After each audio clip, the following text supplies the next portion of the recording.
called here to tell me that you're finally dying through a veil of childish cries. Southern Manitoba, prairies pulling. You are listening to Unscripted Moments, a podcast about propaganda. On this episode, we're talking about Anchorless, track number 4 from the 1996 album Less Talk, More Rock on Fat Records. And we've done 2.5 John K. Samson songs so far after our conversation with Austin Lucas on Letter of Resignation and sort of Showdown, since it's kind of a split Chris John track. And one of our listeners, Paranormal Justin, wrote a really kind review of our show that reads, "Fantastic cast filling me in on the lyrics. I was too lazy to research or too dumb to understand. However, not enough love for the John K. Samson years, so we're excited to bring you a unique track penned by Winnipeg's unofficial poet laureate, John K. Samson." And we're, for the record, we're too dumb also. We just have a lot of fun with it. So you know what's cool about this one is that this is another track 4. And that's kind of neat because we've done Back to the Motor League, When All Your Fears Collide, Cut into the Earth, and now Anchorless. So we're on our 4th track 4 from the Propaganda 7 LP discography. So we kind of keep hitting on this similar number for the last couple of weeks here, which is pretty cool. So I'm pretty excited about it. But I think that we have the most well-known Propaganda John K. Samson song here with a the clear relation back to Propaganda. And it's like in the cleanup spot on this record, and this is many people's favorite Propaganda record. I think that if I were to do a poll on Twitter right now, that this record might actually win. And this song also appears on the first Weaker Thans LP, Fallow. But on the Fallow LP, it appears in the 11th track position. Oh, interesting. Which is super interesting, right? Because it's number 4. Yeah. It's the cleanups. It's the Back to the Motor League of Less Talk, More Rock. Right. Which is really wild if you think about it. I'm really interested in track sequencing and things like that on records. But so this is not track 11 on Fallow from the Weaker Thans. And serving kind of a different purpose. Oh, yeah, totally. And what's really interesting about this one is that Letter of Resignation, which was a standalone split 7-inch from Propaganda, that song was reworked for the Weaker Thans catalog, and that one is track 5 on Fallow, the first Weaker Thans full length. So I find that to be really interesting that the track 4 on the Weaker Thans LP, on the track 4 on the Propaganda LP, becomes track 11 on the first Weaker Thans, but this standalone, split 7-inch becomes track 5 on the first Weaker Thans LP. So I found that to be super fascinating stuff. So, we're talking Propaganda, but Fallow is a super interesting record for me personally. Were you ever a fan of Fallow, like back when it came out at all? I had never even heard that version until today. Oh, wonderful. Okay. I was working at a record store in high school, and I used to get promo CDs from Fat, from Hopeless, from a little bit from Asian Man, a lot from Epitaph, and I would curate a little end cap for CD listening at a place called Streetside Records that's defunct. It was on Watson Road in St. Louis, Missouri, in Crestwood. If anybody remembers that location out there, any of my St. Louis listeners, I know there are several of you. I used to work at the Streetside in Crestwood, and one time I got a package from a record label called Subcity, which was a subsidiary of Hopeless Records. And I got the first Weaker Thans album on CD as a promo in 1999. So it was out in Canada for quite a while before it came out in the US. But I got this record right when it came out in the US for free. I didn't buy it. But I also had some posters from it and some stickers and stuff. I remember it like it was yesterday because I figured out that it was Propaganda adjacent right Yeah. away whenever I put on the record and I played all the way through it in the store PA system, and Anchorless came on and I found myself singing every word, and I was like, holy smokes, what is this? So I remember it like it was yesterday. And so on the record, we have John K. Sampson, John P. Sutton, and Jason Tate. And Sutton and Tate were from a Winnipeg band called Red Fisher. And you can find their entire discography on YouTube. I found that earlier. And they were shortly thereafter joined by another member after Fellow came out named Stephen Carroll, who was in a punk band called Painted Thin in Winnipeg. And they did a split release with John K. Sampson on G7 in 1995. And that was called Small Acts of Love and Rebellion by Painted Thin. And that split is ridiculously awesome. And if anyone out there hasn't heard it, you should totally get it. It's on YouTube. And Painted Thin was an awesome punk rock band, super unique sounding. And those Painted Thin John K. Sampson tunes are so good. So anyway, I had a really good day sort of exploring the deep solo discography of John K. Sampson, going all the way back today, leading up through his first solo record, through his split with Painted Thin, and then into the founding of the Weaker Thans. And the song Letter of Resignation and Anchorless were originally written for Propaganda, the band which John K. Sampson left to form the Weaker Thans. But, Letter of Resignation, as we said earlier, appears on that Propaganda FYP split, and then Anchorless from Less Talk More Rock. So we've got a lot of interconnected Winnipeg stuff here going on, and it's really fascinating. So I've just had a really good time today looking into all of this. Yeah, each time we've looked at one of his songs, I realize I'm a novice, and I'm still a novice, and I don't know much outside of just the few songs where he's featured prominently in Propaganda. But I did find a quote from him where he said he writes like maybe 3 songs a year, and maybe he'll think he'll write 4, but then he ends up just writing 3. So although he was speaking about his post-Propaganda work, there still aren't many Propaganda songs helmed by John. So I think it kind of makes sense that we're spreading them out. Yeah. And this is there's a lot of history too. And I also went down a G7 welcoming committee rabbit hole a little bit today. So this is just like a bit of an aside, but I was listening to the Chris Hanna Rock for Sustainable Capitalism episode coming out on his Patreon soon. And by the time people hear this, that will be out as well. But, seeing as how G7 put out Fallow, John K. Sampson's first Weaker Thans record, I just got curious. And I also heard Chris say something about running G7 in something called like the autonomous zone. So I got into learning a little bit about this, what they call it's the Old Market Autonomous Zone, and it actually has its own Wikipedia because apparently this was like a really big thing in Winnipeg, like right in the downtown area.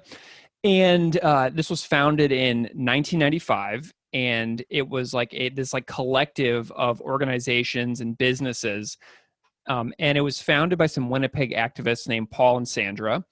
And if anybody remembers our Humane Meat episode with Lindsay McDougall from Frenzal Rom, he talked about going into a cafe where he had like seitan bacon for the first time. And G7 was upstairs, the cafe was there, but also the publishing house that John K. Sampson ran called Arbiter Ring Publishing was there. But the cafe, many friendly listeners wrote in, was called Mondragon, I believe it is, Mondragon Cafe and Bookstore. There was also Natural Cycle Works, War on Music Records, G7, and a bunch more that are listed as organizations on this Wikipedia page. But John K. Sampson's Arbiter Ring Publishing, which he founded after leaving Propaganda, was also there. And it was also founded by, John's friend, Todd Scarth. So it was named after the Arbiter Ring, which means a workers' circle, which was a radical Jewish workers' organization, which had a strong presence in Winnipeg at like the outset of the 20th century and helped promote Emma Goldman's early visits to the city and stuff like that. Oh, wow. So John K. Sampson's publishing company that he founded upon leaving Propaganda has so much interesting history to it. And he's still listed as the managing editor on the website. But now the publishing company that he formed is called ARP Books, and you can find their website at arpbooks.org. And apparently it's still an active publishing company to this day, which is like so cool. So if anybody out there is listening who knows more about ARP Books or Arbiter Ring Publishing, as it used to be called, feel free to comment in the episode or send us some messages if you feel like there's any essential information that we should blast out there about Arbiter Ring and the like old autonomous zone in Winnipeg, because I just had a blast learning about it today. Yeah, I guess I went in a little bit of a different angle, watching live versions of this, from Propagandy from the mid 90s, but also John play with the Weaker Thans, and then later, I guess, in his maybe just solo performances. And I found one that is no joke in a living room in Grosse Pointe, Michigan in like 2018. And I'm going to quote him here. He says, "This song is 28 years old. It's not a song that I'd write now. It's about a family member, and my feelings about this family member have grown and changed throughout the years.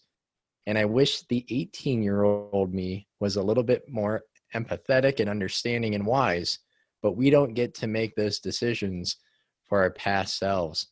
And I got to say, I think it's really special that after almost 30 years, John is still thinking about this song, and fans are singing along with it, regardless if they know the Propaganda version or the Weaker Thans version. Yeah. And, I saw that video as well. And it was really interesting to me that John said that he wouldn't write it today, which means that he's self-critical about the existence of this song and the lyrics that are contained within this song, because he doesn't find them to be up to his his current standards and his current abilities. But I think he just realizes that it's so beloved, and people find it so interesting that he continues to play it. But part of me wonders if he, kind of wishes there wasn't a demand to hear it anymore. Do you know what I mean? Yeah. But it's also really cool because it's a time capsule. And if you can preface a song like this by saying, I wouldn't do this one today, but I'm going to play it for you, but I'm going to tell you why I wouldn't do it today if I were writing it.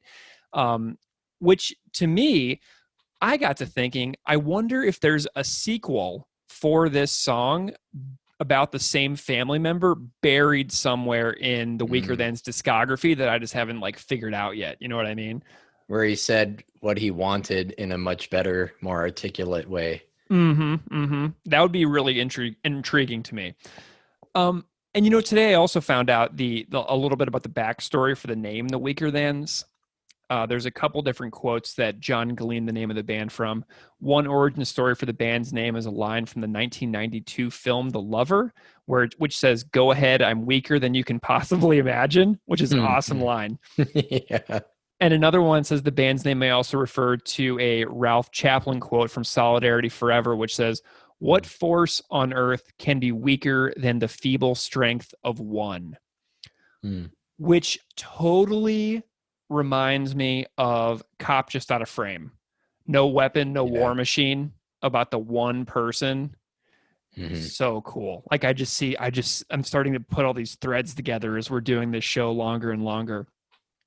So one thing that I also am excited about is that after we started doing this song by song podcast, there is somebody on Twitter that I found who is a Weaker Thans super fan. And I believe at the moment they are starting a song by song Weaker Thans podcast also. Oh, cool. And so the name of that show is going to be called Sounds Familiar, a Weaker Thans podcast, which you can find on Twitter. And I totally think you should follow them. You can, if you just search Sounds Familiar, a Weaker Thans podcast, you'll find it. It pops right up. And the more people out there that go and, put energy and attention onto that project, I think the more likely it is that it will come to exist and for all of us to enjoy. Because we're talking about a John K. Samson Propaganda song, but I want to hear from the propaganda or from the John K. Samson Weaker Thans and solo record super fans. That's what I want. I want to hear them And I know I'm talking a lot, but I'd rather hear from them than me. Right. So for this episode, first I listened to John K. Samson's solo full-length Slips and Tangles, which is on YouTube, and it's amazing. John's such a good guitar player, and it's like basically all acoustic, but it's so fantastic. Then I listened to the Painted Thin split with John K. Samson and Painted Thin, and knowing that Jason Tate and Stephen Carroll in the Weaker Thans both played with Painted Thin, and then they did that split pre-Weaker Thans with John K. Samson, it's like you can see it all happening right before you if you go back and you look at what was happening in the years leading up to 97 with the founding of the Weaker Thans. It's like a network that all comes together. And of course, none of this will come as any surprise to anyone who is as into the Weaker Thans as I am into Propagandy, but still interesting stuff. And Austin Lucas, Frank Turner, and this episode's guest, among many more amazing folks out there, all cite John K. Samson as their favorite all-time songwriter and their biggest musical influence. So it's just a delight. Yeah, Greg, so tell us about the guest that you got to talk to about Anchorless. So I chatted with Lauren Denitzio, vocalist and guitarist for the band Worriers. Lauren and I chatted a little bit ago about loving the music of John K. Samson, touring, songwriting, loving Anchorless, loving the Weaker Thans, and so much more. And just as a side note, the new Worriers record, You or Someone You Know, is so good. And it was made and recorded also with John Agnello, who is an amazing record producer who has made so much of my favorite stuff. And also Mikey Erg, who plays drums in Worriers, and he has an amazing Resisting Tyrannical Government cover on YouTube with Bridge City Sessions. And so it was so great to chat with Lauren for the show. So definitely check out the newest Worriers record. Lauren's got a Patreon project, I believe, as well in the works. And also enjoy this chat with Lauren Denitzio. And we will be back afterwards for the song Conversation. Lauren Denitzio, welcome to Unscripted Moments, a podcast about Propagandy. Thanks so much for having me. It is wonderful to have you. Can you just kind of tell the audience, if they've never heard of you before, like who you are and what you do? Yeah, my name's Lauren. I play in a band called Worriers, and we've been a band for quite a while now. We released our most recent record, You or Someone You Know, in early March, which was interesting timing. Yeah, and we were supposed to be on tour with Brian Fallon this spring, which obviously that didn't happen, but it'll happen next spring, hopefully. And yeah, just sort of doing my thing. Excellent. Well, Lauren, it's really funny because I found your band because I bought tickets for the Buffalo date at Asbury with Brian Fallon. Okay. I was supposed to see your band for the first time this year. And, whenever I see tour rosters come around, I always try to check out the bands that I don't know. So I'm relatively new to your band, but I've been listening to your records lately and loving them, by the way. Nice. But I also heard you on the Going Off Track podcast at the beginning of the COVID-19 pandemic. How has your time passed creatively since you were on that show back in like March and April? I feel like, that was recorded not that long before COVID hit the US. And, honestly, as much as I feel stalled in the kind of typical band sense, like what we would usually be doing if we could all be in the same place, because we all actually live in different cities, so we can't do as much. But I've honestly been learning a lot and trying to write a lot and learning more about home recording and writing a lot more. The newsletter I do called Get It Together has really been something that's like given me that motivation to just keep making things and keep demoing and cover videos and just writing about stuff. So it's been really interesting because that adaptation process is weird. You have a recently launched Patreon too, if I'm not mistaken, right? Well, it's not through Patreon. It's through the newsletter. So okay. The newsletter is hosted on Substack, and they offer kind of a couple different tiers of subscription level if you want to do that. So instead of going to Patreon and making it about everything being behind a paywall, I still just have my free newsletter every week. And then if you want to sign up for extra stuff, you can. Marvelous. Well, and so that's so great. I'm hoping that the audience members will go and check out those projects that you have, as well as checking out your latest record and your back catalog as well, because it's all wonderful, and I think that people should check it out. And so, we're here today on this podcast that is specifically about Propaganda, and we're going to dive into some stuff here about something that you're a big fan of. But first of all, how did you find the band Propaganda in the first place as a music fan? I mean, I was thinking about that earlier today, and I honestly cannot remember. But I have that moment for a lot of bands where, a friend gave me a mixtape or something like that. But for Propaganda, I found out about them when I was in high school. And I have a feeling it was through, just liking bands that also had a political message. When I found out about them, they definitely had like this kind of like NoFX tinge to them. Sure. And I think that being into pop punk and also some like older punk rock, it just made sense. But yeah, I started listening to them when I was in high school.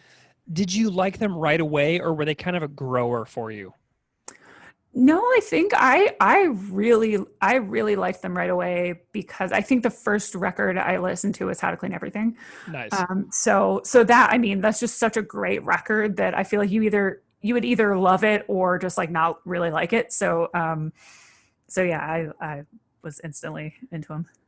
Awesome. Well, I want to ask you about live experiences, but since we're going to be talking about a John K. Samson contribution to Propaganda in a moment, John and his work with the Weaker Thans and his solo performances is also totally on the table. So I'm curious if you have any good stories to share about seeing Propaganda live, or seeing John K. Samson solo live, or the Weaker Thans live. Do you have any stories and experiences to share about that?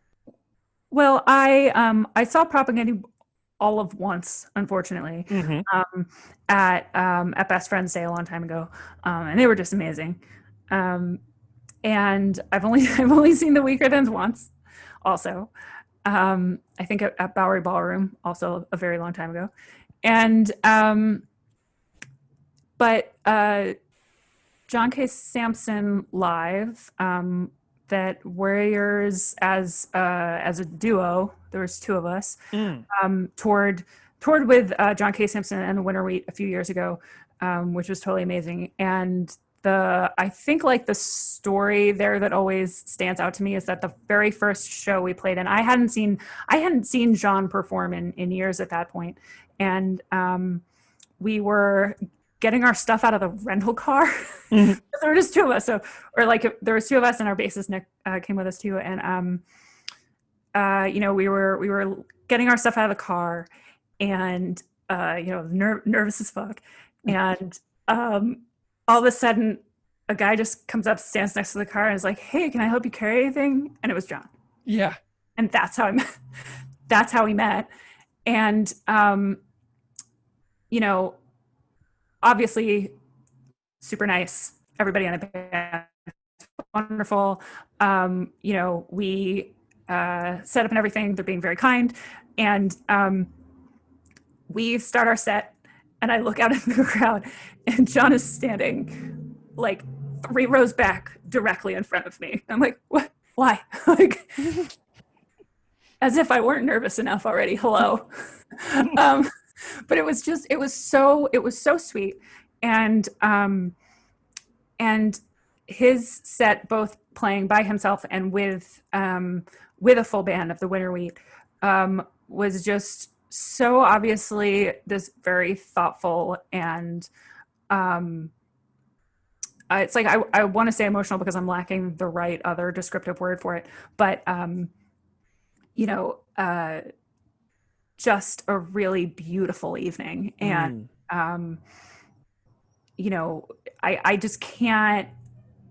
It's like I can't recommend seeing his set or the Winter Wheat set enough, because it's really just you know, a very, very down to earth set from an incredibly talented person. So yeah, that my first show playing with them was really wonderful. I connect with his music in a way that that I don't think I have with a lot of other bands and a lot of other songwriters necessarily. And like I would almost liken it to the experience of seeing like Gillian Welch live, which is another like really amazing show that I think it's like, as much as, you know, the Weaker Thans are obviously a rock band, the songwriting is so important and the lyrics are so important. They're such like a literary band. Yeah. That it's just a different experience than just seeing like a rock band that like rocks really hard, you know, and it's just like shredding a lot. So it's just different.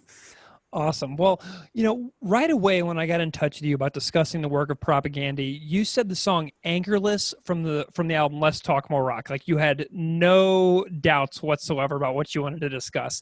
And I'm curious if you can tell me what this record in general, "Let's Talk More Rock," means to you, because it's a very unique album for mid-90s punk. I mean, on the cover, it's like pro-feminist, gay positive, anti-fascist, animal friendly, and it's laden with ideas. Like, what does this song mean to you or what does this album mean to you as a person?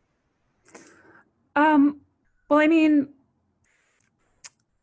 I think that their politics overall, like you said, like they really just make it so obvious, and I don't mean that in a bad way, that they just really make it known where they're at. And when I was in high school, when this came out, I listened to this in high school, but these came out before I was in high school. So it came out in 96.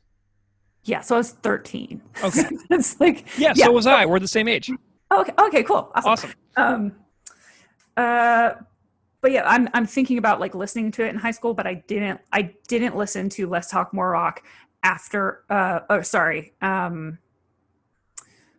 it's not like I listened to them as they were coming out. Mm-hmm. So I didn't necessarily have that trajectory. I did listen to Let's Talk More Rock after already knowing about How to Clean Everything. And I think knowing how passionate and driven and political they are, you know, I think Let's Talk More Rock was a step into the like a little bit more mature, less pop punky version of the band. And so that was really interesting to see, because I felt like it was a transition between, you know, maybe sillier pop punk and a bit more just really specific topic driven activist punk, if that's like a separate genre at all. Yeah, sure. So let's dive into this particular song. There's like, so I consider Gifts and Anchorless to be, you know, sort of standalone moments within this record. Because John's sound and songwriting varies so widely from Chris's, and like their visions for the band were, you know, sort of different, because you see the direction that John goes and then you see the direction that Chris goes after they part ways. So let's dive into Anchorless particularly. Why did you choose this song as something that you wanted to discuss within the, you know, the realm of Propagandy? Well, I mean, I definitely think that, you know, Propagandy is how I eventually found out about the Weaker Thans, and John's songs always really stood out to me. I mean, they just stand out on the records in general because they are so different than everything else. Even though Propagandy totally adds like their style onto Anchorless specifically, but even Showdown is like one of my favorite songs on How to Clean Everything. And I think it's just my own sort of sensibilities about punk rock. Like there's just something there that like, you know, I'm more in the John K. Samson camp of Propaganda. It just sounds like a deep breath or like a relief from maybe the like angrier, heavier, punch you in the face Sure. rock song. Yeah. Song of the record. And it's like anytime if you talk to me about Propaganda, I'm just immediately going to talk about these records and like the difference between Chris's songs and John's songs. So. Yeah, like I'm thinking of like Rio de San Atlanta on Let's Talk More Rock, which is like super pummeling, or, you know, Nailing Descartes to the Wall. Like I'm just thinking of these like absolute bangers on the record. And then I love how you described it as like a deep breath, because it does allow the listener the chance to kind of step back and just get their bearings and before they get like pummeled again. Does that make sense? Yeah. Really nicely paced. So as a lyricist and a writer yourself, I'm curious about, you know, obviously John is a very major influence upon, you know, possibly your own writing, your way of like thinking about song structure and things like that. Do you have any favorite lines from the song, like lyrical ideas, and what they make you think about or ponder? Well, yeah, I mean, his songwriting definitely has an influence on me for sure. And I was looking at the lyrics earlier, and it's interesting because I guess it's like I didn't necessarily read the narrative of it right off the bat, you know. So when I was maybe first listening to this song a long time ago, the things that stand out are like singing "Don't Want to Live and Die Here" at the end of the song. That's very, you know, it's a universal feeling. A lot of songs talk about it. You know, get out of the town that you were born in. But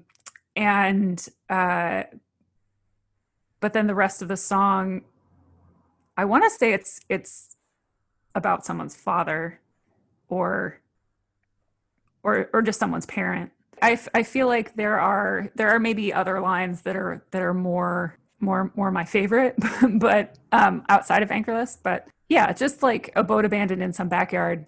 It's actually something I was also thinking about, that one of my favorite Jawbreaker songs is Boat Dreams from the Hill, which is a very similar concept of a boat abandoned somewhere. Yeah.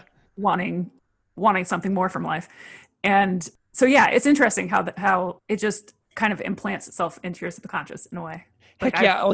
I love that imagery too of the boat abandoned in a backyard, because like, you know, people buy these boats all the time with such big ambitions for, I'm going to go fishing this amount of times per summer. And then before you know it, the tires are like totally flat in the driveway on the trailer. And then the tires are cracked from the sun damage. And then you have the weeds springing up around and growing up into the side of the boat. And then before you know it, the nature is like reclaiming this boat that's like just sitting there, totally overgrown and abandoned for years and years and forgotten, and it never got to realize its full potential. Does that make sense?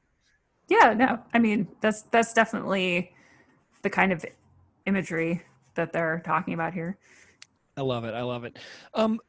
What do you like about the musical performance itself of the Propaganda version?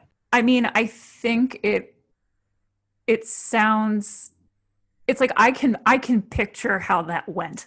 You know, like I can, and I mean, I could be entirely completely wrong about this, but you know, when you have two songwriters in the band, you inevitably like bring songs that are somewhat fully formed in your head to your bandmates. Seeing how the Weaker Thans version sounds in comparison to the Propaganda version, it seems like, you know, the rest of the songs on the record like just have these like really fast like blast beats. Yeah. And here comes John with the palm muting. Yeah. Like what?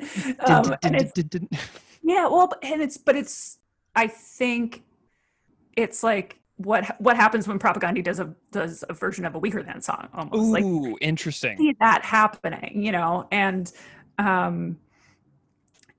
it's like it's the fast punk version of the song. It's like it's faster, it's poppier, and I think that's a mark of a good song to me, that you can do different versions like that, and they both work and they're both cool. Yeah. So earlier you mentioned that you've been dabbling in some like recording and engineering yourself. Do you have any thoughts on the sound of the record in general, like about the recording of it? I mean, I don't know that I like from a quote unquote engineering standpoint, that I can necessarily comment on it, so much as knowing that, like, if you listen to any punk band that's been recording for that long, something that's recorded in the 90s versus something that's recorded now, it's going to sound like it's going through a tin can. So sure. It's not even, it's like, I can just tell that as a listener. And, yeah, I mean, for recording, I mean, but it still sounds awesome, Yeah. like, and I think that, it just has a different tone to it. Yeah. And you did mention the different versions as well. So the Propaganda version clocks in at 1:39. The Weaker Than's version clocks in at 3 minutes and 52 seconds. I'm curious if you have any thoughts on or feelings about comparing and contrasting the two different versions, because there are substantial differences. Like, one even has an extra verse in the Weaker Than's version. They're very different lengths. Do you have any thoughts on comparing the two different ones? Well, I mean, even you mentioning how long each of those versions are, and the fact that the Weaker Than's version has an extra verse, it's like, that's exactly the difference between the bands. It's like, there was a point at which, like, okay, a Propaganda song has to only be so long. Like, this is a punk rock hardcore band. This is not, we don't write 4-minute songs. And and then you have the Weaker Thans, where you slow it down, you can hear a lot more going on. There's a lot more happening in the guitars. There's just more lyrics, there's more of a story there. And yeah, I mean, that's, I feel like that's what was supposed to happen. Yeah. How do you feel about Fallow as a record? Because, like, there's another Propaganda song that they did for the FYP split 7-inch, Letter of Resignation, that also made the Fallow. How do you feel about that record in general that came out in 97, the first Weaker Than's full length? Were you asking about a specific song? No, I was just seeing, like, how you felt about Fallow in general as the Weaker Than's debut record. I mean, I love all of the Weaker Than's records. So, it's just, it's a great record, but it's, I don't want to say that it sounds like a first record. It's more that it's like, you can tell that it's a faster punk record, or what the Weaker Thans would sort of grow into. It's like Confessions of a Futon Revolutionist. Like, that's the Weaker Than's punk song, or like, but then, there's the last one, which is just heartbreaking. Like, you can see it happening. And yeah, I think it's a wonderful record. Awesome. How do you feel about, like, do you have any other, like, think about the entire Weaker Than's catalog, your other, like, massive standout favorites, so we can kind of bring this in for a close here today? Oh, wow.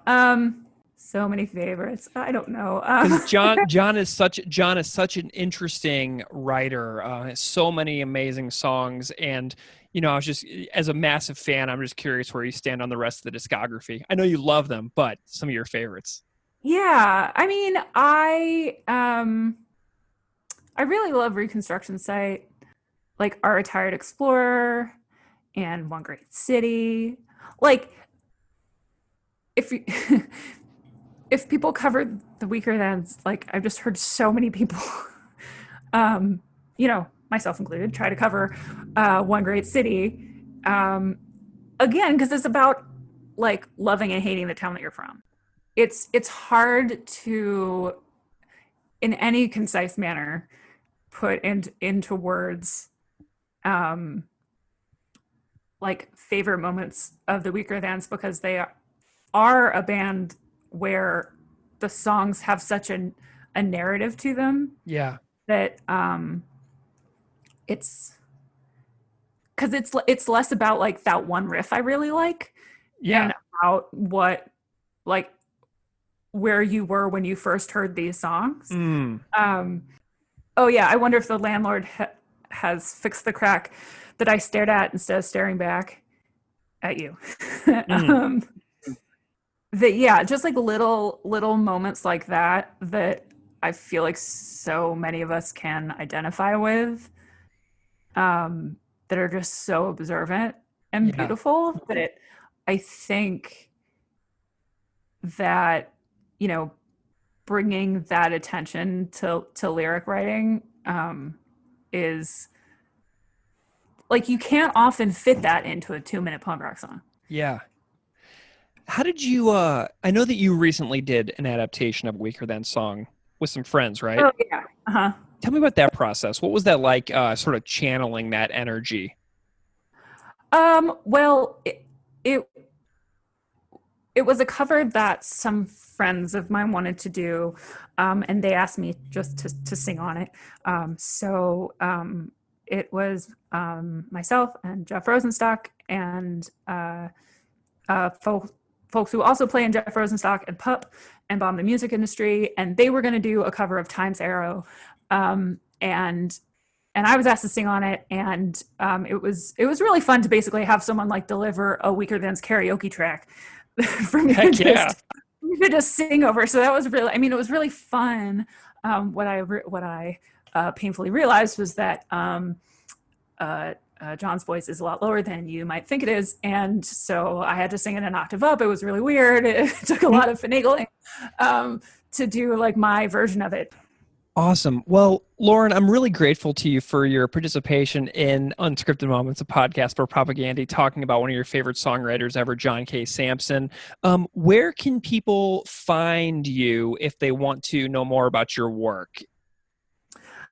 Well, we are all over the internet, worriersmusic.com, on most social media as Worriers Music. And the newsletter is at getittogether.substack.com. But again, these links are all over the place. Awesome. Well, Lauren Denitzio, it's been a real pleasure having you on to chat about Anchorless from Let's Talk More Rock. Thank you so much for your time and for coming on the show this week. Yeah, thank you. Thank you so much for having me.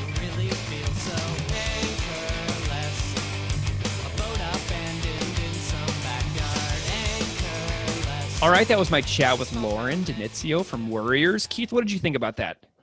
Yeah, I was just really stoked that you got to interview Lauren because I love Worriers. I've kind of come clean on here that my knowledge of punk and adjacent subgenre bands is pretty amateur at best.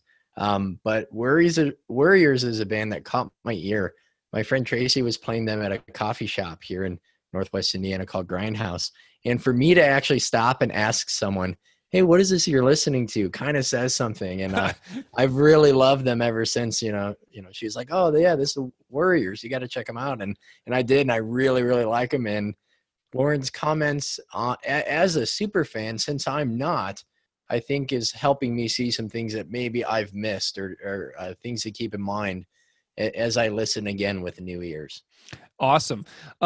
Is that a coffee shop that you like go and work at whenever the world is not broken? I still go there now to get stuff to go, but it is my place where I'm at 3 or 4 times a week. Yeah. What's up, Grindhouse in Northwest Indiana? That is awesome.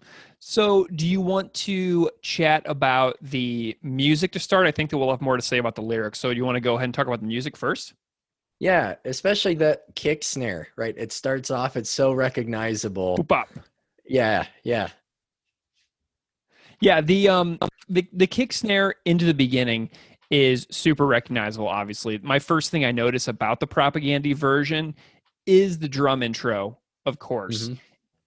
it's that boop bop dun, dun, dun, dun, dun. And it's so ingrained in my memory at this point, but I have to come clean and make a confession for all the listeners out there who I'm sure will be yelling at me through their headphones when I say this, but I have to say it anyway because it's the truth. When that drum hit would come on in my car stereo in like 1998, boop bop, I would hit skip and I would go to the next song. Boop bop, skip, boop bop, skip. And it was just something that I did probably 80% of the time. And I bet I skipped GIFs 50% of the time.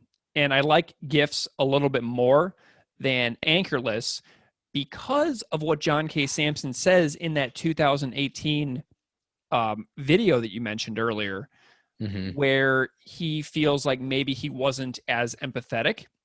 And I see Anchorless almost as like sort of like a dig song as well. So anyway, so this was so Gifts is the one on this record that I would listen to more often than Anchorless. So that's kind of what that drum intro, boop up, skip. That's what it, I was having a chuckle to myself earlier whenever I realized that that's what I would do back in the day. Yeah, I think when I first bought this, 2004, 2005, I listened all the way through, but I'm probably more prone to skip it now than I was. Maybe at first a little bit more open-minded and listen to the entire thing, but I don't always listen to it when it comes up now. But I did listen to it a lot, of course, to think about and prepare for this. Nice. There's something else that I want to talk about, and this is like one of the only things that I can really think to discuss within this song. I'm constantly thinking about songs when I listen to them from a drumming perspective because that's what I have the most understanding of musically. So when I go to shows, like I watch drummers like nonstop. It's one of my favorite things to do. And on this song, I pay very close attention to Jord. And it's my favorite part of the song of the music is the drums. And to me, it's because Jord sounds like he's working really hard to restrain himself from speeding up. Oh, okay. Yeah. I feel like Jord is on the verge of going into that resisting tyrannical government speed the whole time. He sounds like he's working so hard to play slow, and it's so entertaining to me because I can feel his restraint in the performance. And the tension in the song that I feel is that John is almost not even able or interested in singing fast enough for the maniacal drumming in this song. Like the Weaker Than's version to me sounds way more natural to me for John. Like, and seeing how as John seeing how this is a John song, I'm glad that he was able to do this song later in the Weaker Thans in the way that he probably originally would have wanted to do it. And so I feel like the fallow version is what he wanted all along. So in that regard, I'm tremendously happy that multiple versions of this song exist. And I'm glad that John had the chance to do it again because I feel like he was in complete control the second time. And the first time he had Jord, who was like just ready to just bash it out like super hard. Like to me, there's like this like super big tension in the song because Jord is like, you can tell that he just wants to go really, really fast. And I feel like John is almost having trouble exerting himself to sing quickly enough to keep up with the takes that Jord and the band chose as the final drum cut. You know what I mean? Yeah, that makes a lot of sense, especially with what comes right after the song with Rio de San Atlanta. It's just so different. And the song has a gentleness and I think a tenderness to the music that is a breather, like Lauren said. But even though if it's kind of a pause from some of those other ideas, it still has a lot to offer musically and lyrically, even if I don't always listen to it. I was thinking, Greg, you talked about how Propaganda were brave for antagonizing, racist macho jocks at their shows. Well, not only was John a part of that rebuking of the punk scene, yeah, but I have to say it I also think that he's quite brave for writing these songs that were important to him. But this song is like an outlier on an album that is an outlier. So it's like a double outlier. So, again, not as a very familiar fan, a lot of comments I saw on YouTube were mostly just debates over, when the band was the best with or without John, which is boring, right? That's not boring. An conversation to have. And like Lauren said, they took something away from John's song that I didn't. Like Lauren was able to find meaning and substance and some connection that I couldn't maybe until now. And I'd much rather revisit and explore with people like Lauren who are moved by John's writing rather than just like kind of think of it how I always did. I think it's far more interesting to kind of revisit. But yeah, the music, it's got that fun plunky bass. It's kind of dialed up in the mix. There's those palm muted riffs that make this stand out, I think, a ton. It doesn't really have that. It's a little bit of like a pop punk feel, which I don't mean to say it stands out in a way that it doesn't fit or doesn't deserve to be on Let's Talk. I just think it's clearly, audibly divergent between the writing styles and visions that Chris mentions on his Patreon once, they realized things weren't going to work out. And I think musically, my favorite part of this song is the bridge. I guess it's a bridge. I don't know, around about 1 minute and 6 seconds right before John sings "Don't Want to Live and Die Here." I think that music is super unique. It's that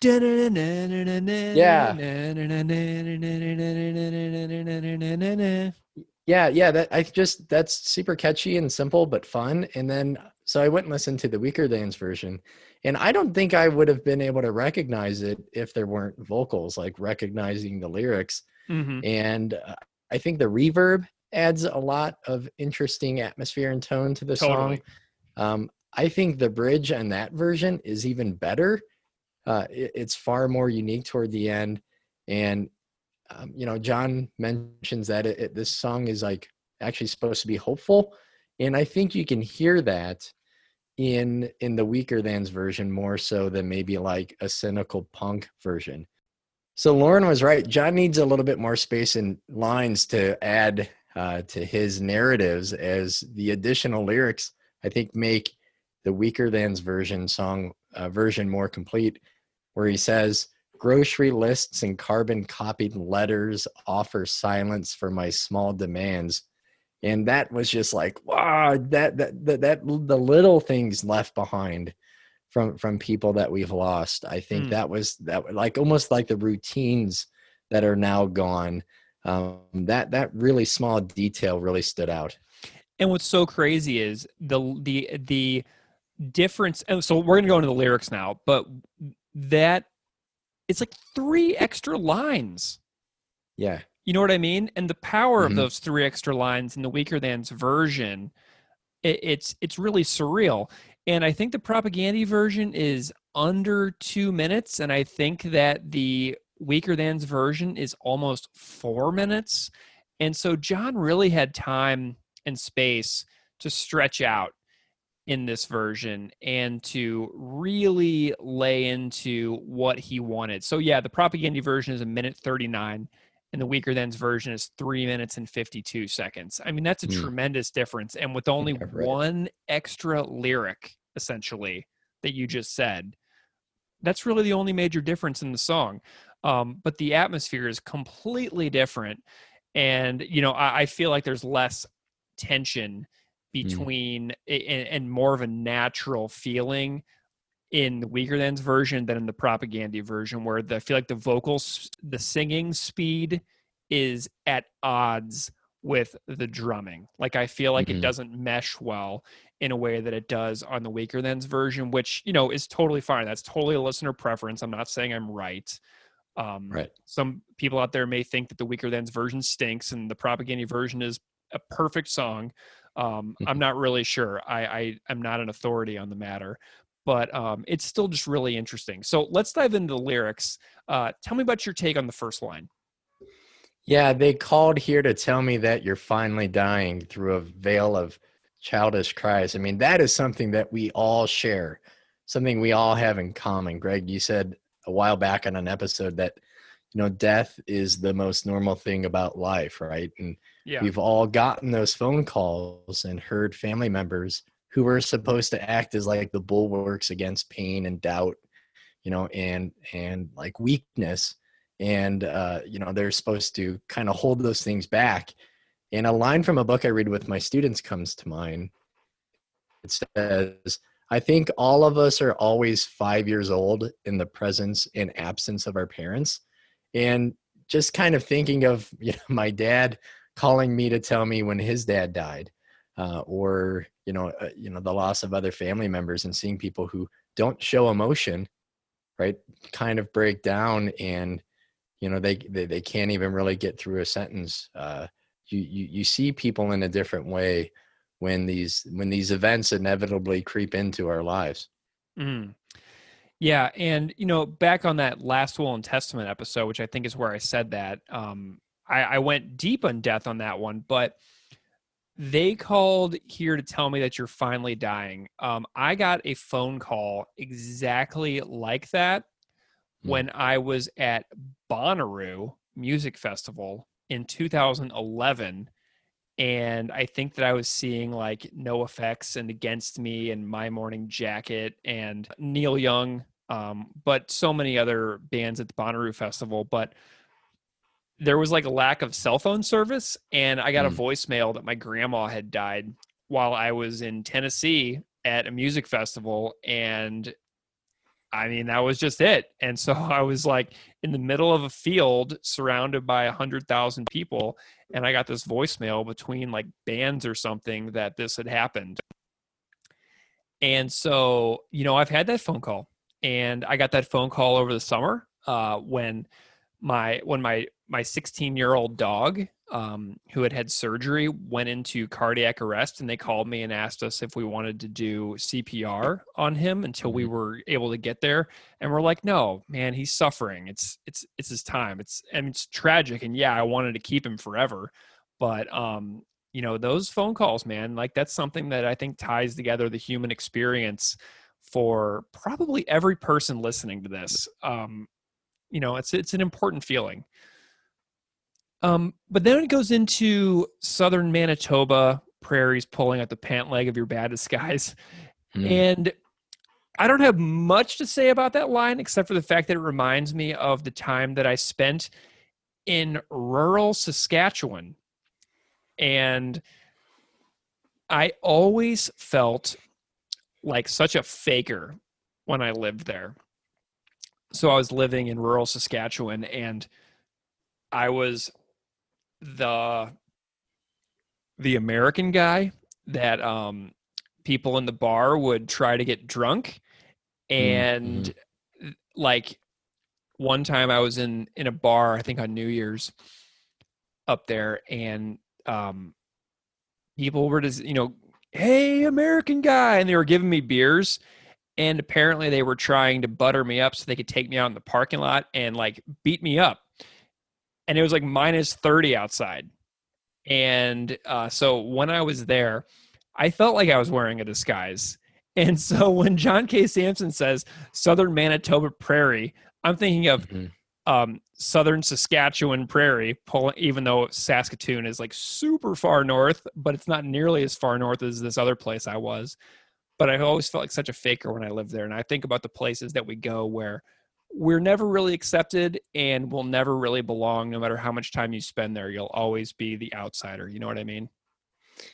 Yeah. And whether that's trying to fit in with new places or hiding ourselves from the places where we're actually from, I got to say, like, that is such a poetic line. That's by far my favorite in Anchorless. Oh, interesting. That's cool.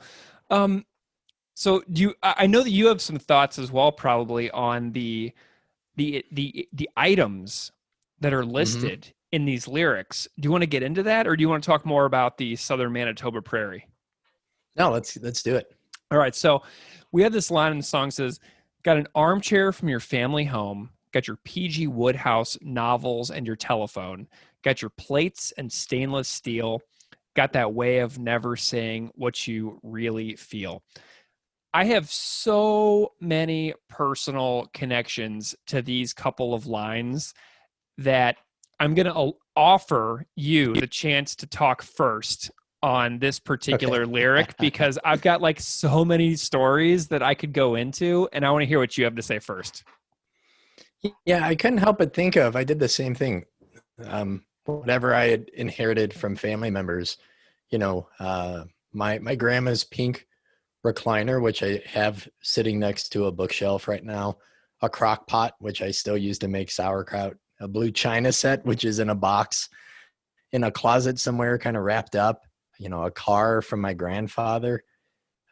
But I think it made me ponder and wonder more about the things I inherited through nature and nurture, maybe, upbringing and familial culture, with that line specifically about, never saying, what is it? Never saying what you really feel. Yeah.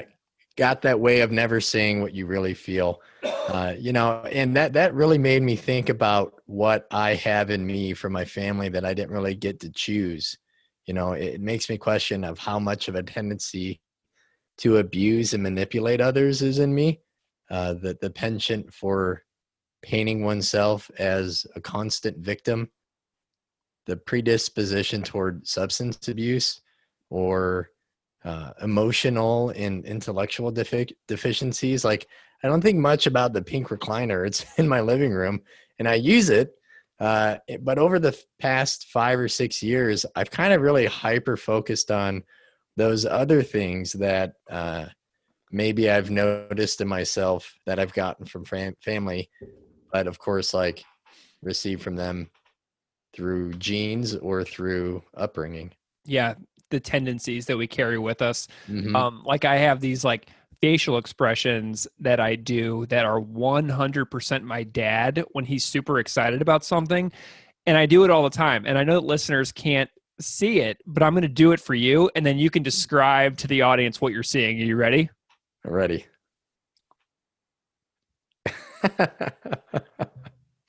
What did you see?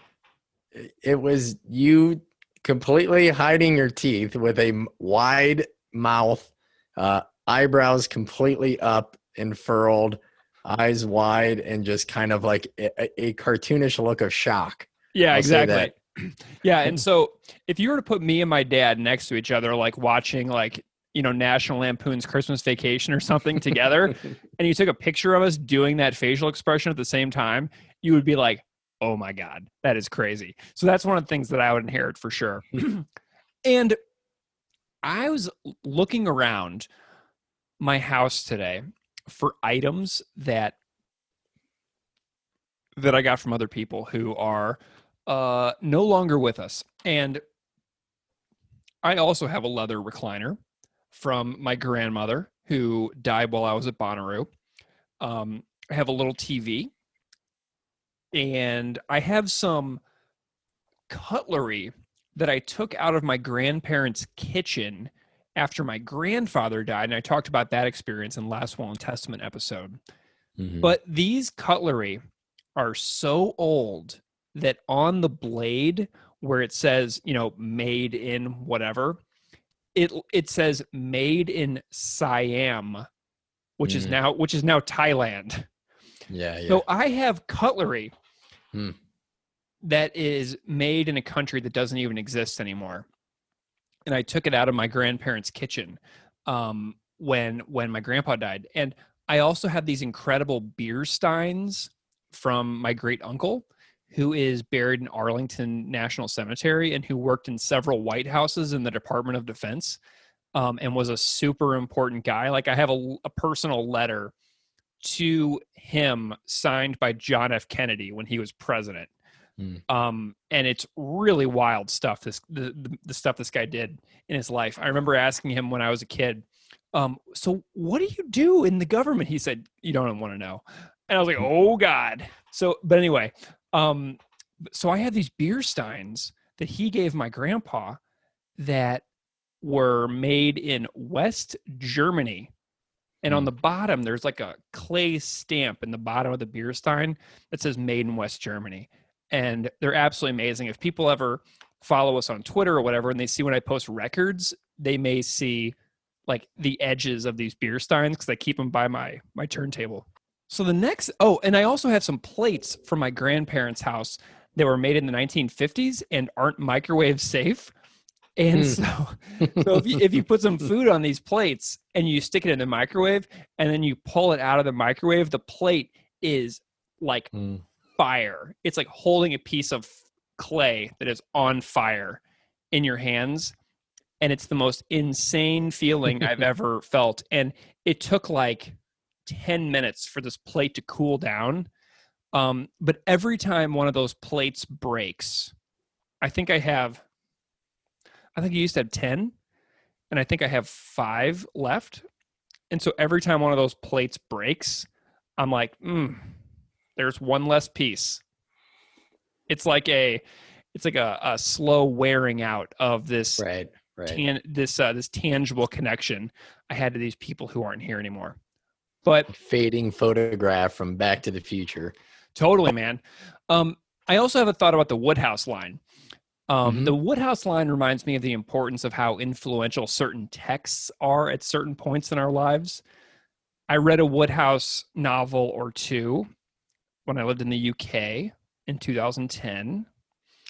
And this line reminds me of my friends in the UK and my time I spent in that country.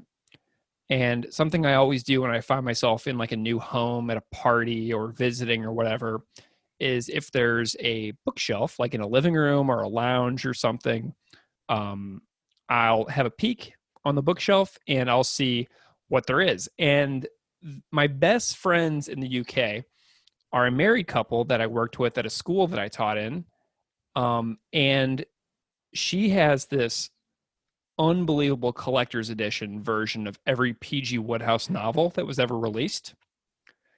And it's so funny how one line in this song can make me have these wild flashbacks to this very beautiful time of my life when I was seeing these very close and dear friends of mine. And now that I think about it, I haven't seen them since 2012. And that's really crazy because we used to hang out like every other day. And a little fun fact about Woodhouse, his full name, are you ready? Is Sir Pelham Grenville Woodhouse. And he was born in Guildford, Surrey, which is the exact same town where I lived in 2008 and 2009. He was baptized in the cathedral in Guildford, which you can see from almost everywhere in town because it's on this huge hill overlooking the town. I kind of compare it to the National Cathedral in Washington, D.C., where you can see it from almost everywhere. And so I definitely recommend going to see Guildford, the birthplace of P.G. Woodhouse, where I used to live, walking the trails along the river, seeing that cathedral, and seeing this castle that was built in like 1060 something by William the Conqueror and his, people. And I loved living in that town, and I'm filled with nostalgia learning that Woodhouse was born there. And that's what this one little line in this song sent me off on today on this massive journey. Did you have any thoughts about the boat in the backyard? Yeah, that description that you gave with your chat with Lauren, I think was spot on. And, even Lauren said that escaping the places where we're from is something we all think about or write about if we're musicians or writers or poets. And there was a song from, there's a lyric from Power Couple on the new Worriers album that jumped out at me. And it says, "While you stay the life of the party, I could take a long walk off a short pier. Every complaint is a nail in the coffin. I get it. You still hate it here." And then on the song Future Me as well, this one cuts to the bone. It says, Between the leaves and sky, I see negative space.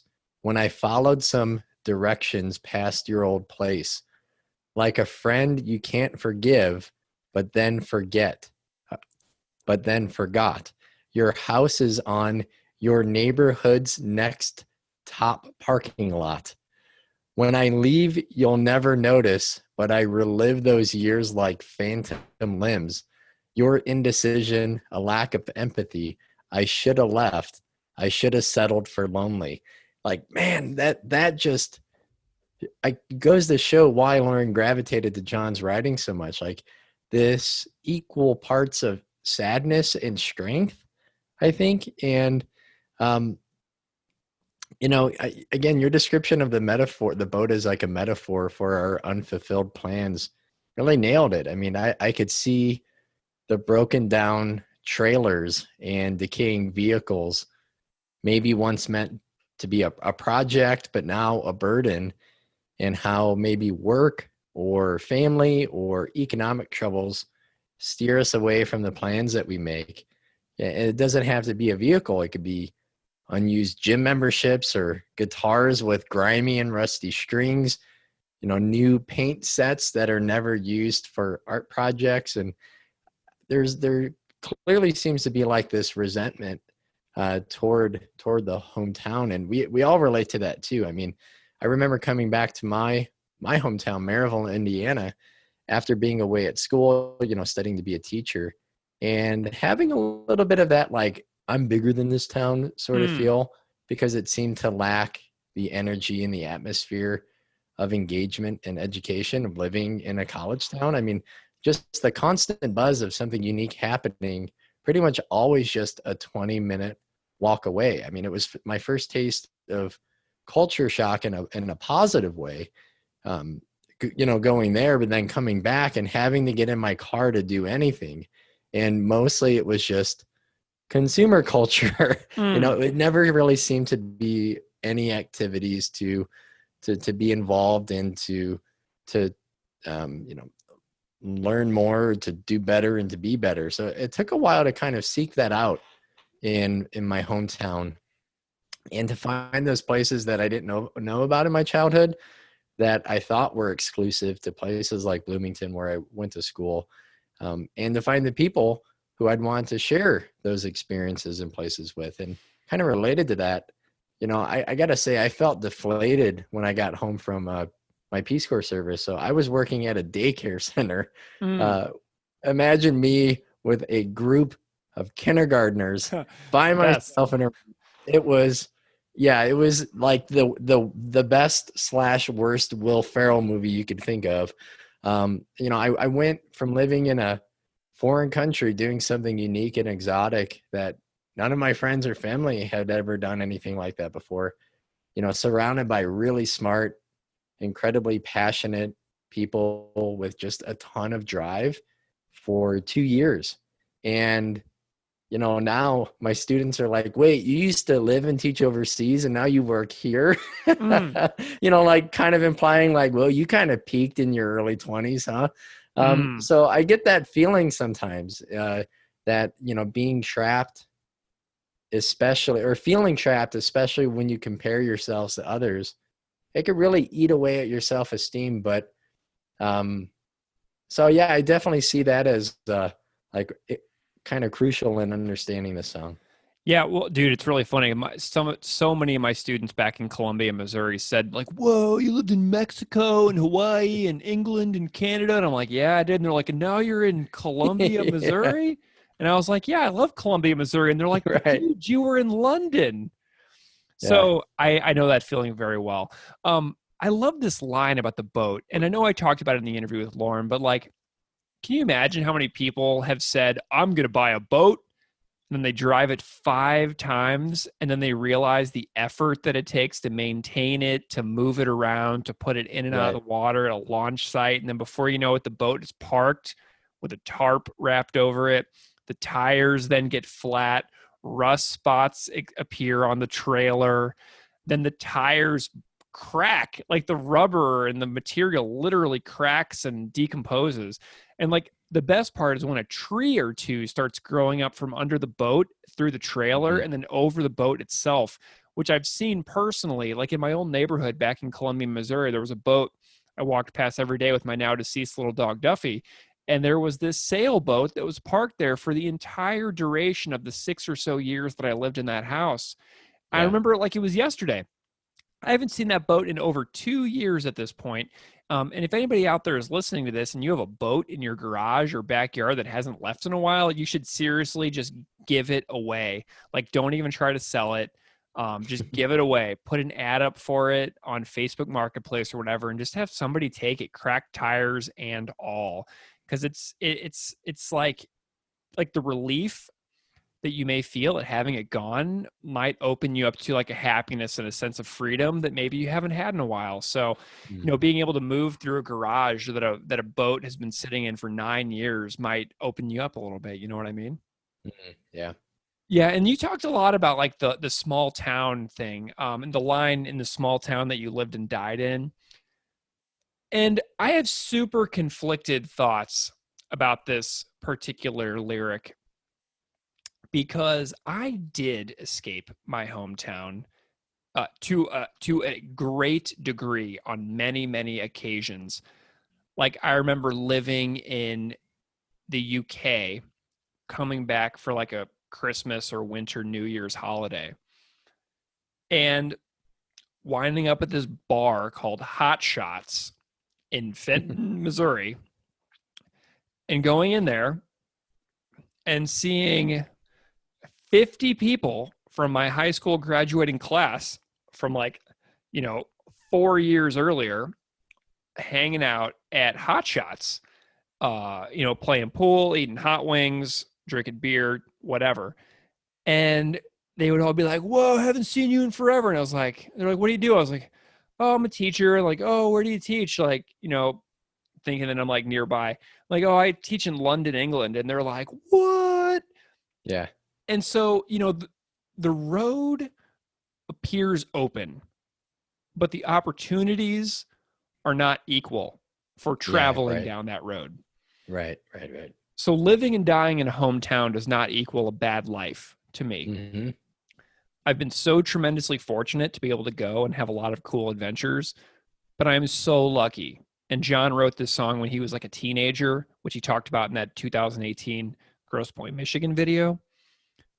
And I watched that video as well. And when he said that, I was like, nailed it.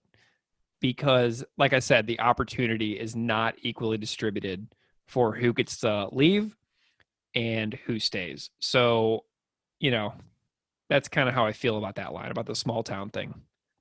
Yeah, I tell my students when they say I peaked more or less that, I also turned down a job in the UAE.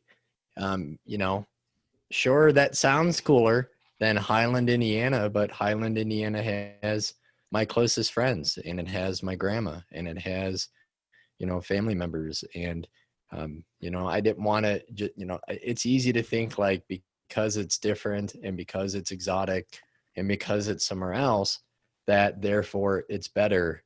And it takes a while to get beyond that sort of thinking that, I could have gone there and absolutely hated it. And other people would think like, oh, he's teaching in the UAE. But, there's so many different components that just because something sounds, foreign, or, you don't feel like you're trapped in your small town, that doesn't mean it's for the best. Yeah, absolutely. And like a few years ago, we had the chance to move to Buffalo, and, people in the U.S. wouldn't really say, "Oh, I definitely desire to live in Buffalo, New York someday," because of our notorious winters and things like that. But I was really excited to move here. And so I did move here, and I really like it here.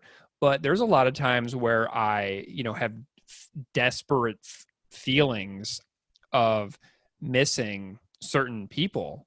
You know what I mean? It's like an overwhelming sense of loss and sadness that I can't just get in my car and drive 5 minutes over and see some of the people that I grew up with. So a lot of people romanticize the not living and dying in their hometown kind of thing. But man, I've I've lived a lot of places, and the grass is not necessarily greener. It's quite a mirage, because you can live literally anywhere, but the person doesn't really change. You know what I mean? So if you're unhappy in one place, you're going to go somewhere else, and you're going to be unhappy there too. So it's not about the physical location. Yeah, and I think the place where I live now, it isn't the same. It's changed because how I view it, and as I said, what I seek out and what I've learned to appreciate, and my interests that have evolved, over the last 20 years. It's allowed me to realize that this isn't necessarily how I saw it when I was 18 or 19. Mm-hmm. Yeah, and I have one more thought. I found an interview from John Kay, who did vocals on the song, obviously, and he said Anchorless has more to do with, it does in a way, but it has more to do, that's a very hopeful song for me, and I know most people don't see it that way. It's about a family member close to me that died, and who our family had some conflicted feelings about, who I never really got to know as well as I should have, and who just didn't seem to be able to express himself all his life. Didn't seem to be able to show affection and care for other people. And that song is about how I don't want to end up that way, and how I resolve not to be that way, not follow that pattern that so many people have set for them. I think so many people are emotionally stunted by the places they live and the people who bring them up. So to a certain extent, you have to leave that behind. You have to say, like, I'm starting fresh right here, no baggage. So I'm trying to escape that. So that was from John. I'm not sure exactly when he said that, but that quote is on Genius. And I just thought it was really interesting, because I feel like John's perspective and thoughts and feelings and interpretation of this song that he wrote decades ago is quite different now. So that's really cool. I love to see that. I love to watch artists reinterpret their old art and think about what it means to them now. That's why I love Chris Hanna's Patreon so much, is that's what he's constantly doing, is reflecting on the art that he's made and saying how he feels about it now in real time. So did you find any good YouTube comments about this song? Yeah, I found one that said, I have always loved Propaganda, but I hated when I was faced with the loss of Samson. I love the way he would change up an entire song's way and rhythm. I found one that says, this was always my favorite Propaganda song. I remember being in a broke-ass punk band that supported them in Brisbane, Australia back in the 90s. The Propaganda guys actually seemed interested in hanging out and having a beer, seeing what we were trying to do there. So that's cool. You go to a new place and you're open and receptive, and you say, what's happening here? Tell me about your town. Love that one. Yeah, and in a Weaker Thans version on YouTube, one comment said, I can lay around and listen to the Weaker Thans all day, and sometimes I do. Love that. And then a Weaker Thans cover said, when Propaganda lost John, they also lost me, which I didn't care for that one because for obvious reasons.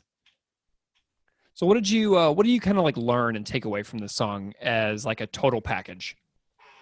Yeah, Greg, to me, the song is overcoming and outgrowing your hometown, but it's not just that. It's also about changing and evolving as a person, regardless of wherever you end up. If you live in the same house where you grew up, or down the street from your childhood home, across the city, or in a different country, it kind of doesn't really matter where you set down your anchor, if you ever do, if you're still the same person you were when you left. Nicely said. This song reminds me of all the moments that a single suggested idea, sight, or sound sparks a wave of painful, overwhelming, happy, sad, gut-wrenching nostalgia. Like seeing a certain slice of pizza sometimes can consume me in nostalgia for days. Sometimes it's a good feeling and sometimes it's a bad feeling. And it's a cycle that leads me in different emotional places over time. And I think about all the little moments in this song that have sent me thinking about so many different moments in my life over the last, couple of decades. It's kind of amazing because this is not a long song. And, thinking about that old sailboat in my neighbor's yard makes me super sad because I'm sure the people who live in that house needed help that I never gave them. You know what I mean? Like you could walk past and see boxes piled up against the windows of the house and just get the overwhelming sense that no one is there to help this person. You know what I mean? And so I think about that a lot. Thinking about Woodhouse makes me miss every one of my friends who live all over the world, not just my one friend in the UK who has the entire, collector's edition set of P.G. Woodhouse novels, but all of them. And this song makes me feel how short life truly is, how lucky that I've actually got to go places, how sad I am that I can't visit the place I grew up just a little bit more than I do, and how I know if I go there, it's been so long since I've been there at this point that I'll feel completely detached from it. You know what I mean? Like I almost feel like my childhood is an illusion because I haven't been to that place in so long that I feel like so many of my memories aren't even real at this point because so much has changed since I was last in some of those places that I'm thinking about. And I grew up, just a bit more than I do. I can't visit the place like that I grew up anymore than I do. And it reminds me of a place like of every single state, country, bedroom, condo, apartment, house that I've ever lived in. So it's kind of a story of a life thinking about this song. So in a way that's really, really cool, Mm-hmm. What are you going to rate this? I'm going to say a 2 out of 5. I think it says something that you can find videos of punks with Liberty spikes bopping around to this song live in the mid-90s, as well as a living room full of seated middle-aged people like they're at an NPR Tiny Desk concert. Yeah. All these different, backgrounds and this far musical reach, but they're both these crowds are singing along. I think it's a pensive and catchy song that says more than I would have thought prior to really spending some time with the lyrics. So I'm going to say 2 out of 5. I'm also going to give it a 2, and not because you gave it a 2, but that's because that's what I'm going to give it. John's bass playing on Let's Talk More Rock is an absolute work of art. I think that John totally shreds on this album on bass. But again, that drum intro to the song was a signal for teenage and 20-something me to skip the track. I was like, boop, up, skip. And, I've listened to it 10 times this week. I listened to the Weaker Thans version probably 7 or 8 times. And I actually like the Weaker Thans version more because I'm almost certain John likes that one more as well. And if John did the Weaker Thans version later, it means that he's that's how he wanted it to sound in the first place, is my interpretation.